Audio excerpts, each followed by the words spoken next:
This video is about WTO Part 2, subject is International Trade, Unit 5. Myself, Dr. Santosh D. Surana, Faculty Department of Economics, KCS Kakinada College of Arts and Science. In this slide, we are going to see the short intro of WTO. India is one of the founder members of WTO. WTO is an international trade organization having set of principles like IMF and other monetary institutions like World Trade Organization. It is a permanent entity mutually designed and agreed upon to promote international trade in general and reduction of tariff barriers and removal of import restrictions in particular. Let's see objectives of WTO.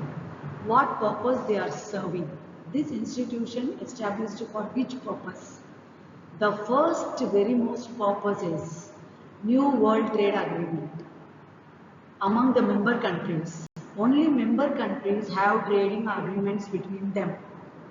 To promote multilateral trade agreements, that means to cover various commodities, multilateral.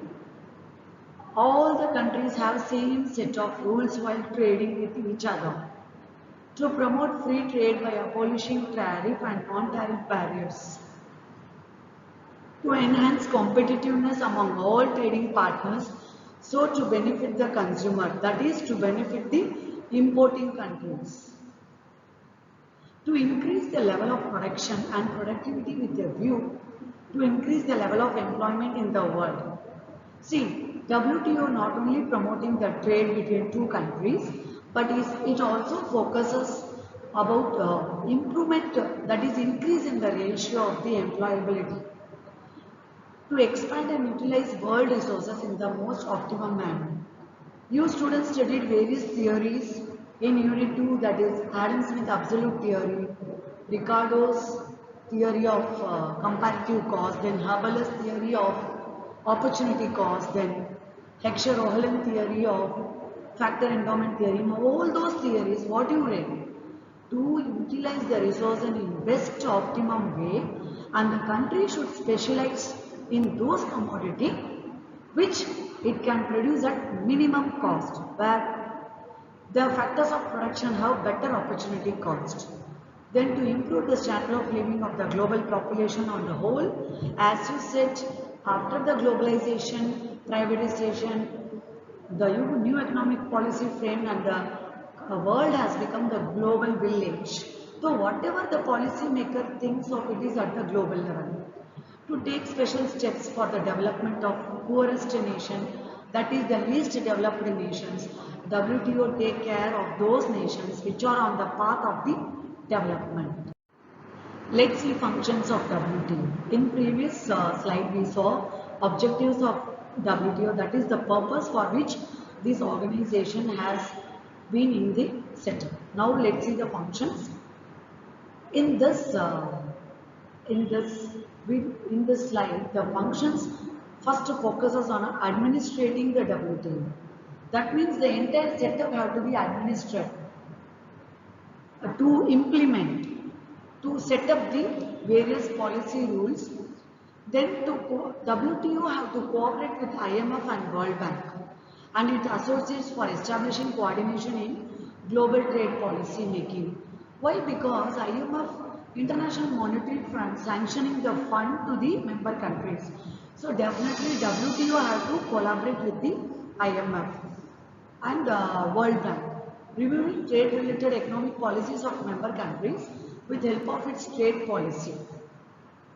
Then providing technical assistance and guidance related to the implement of foreign trade and fiscal policy to its member nations. Acting as forum for trade liberalization. Liberalization, as I told you, it is a part of the new economic policy where the world has become the global village. Liberalization, that is delicensing, no need for license except the 7 commodities where which are the sensitive, like atomic energy, then the raw materials making for sensitive products and defense related products, that don't all need the license.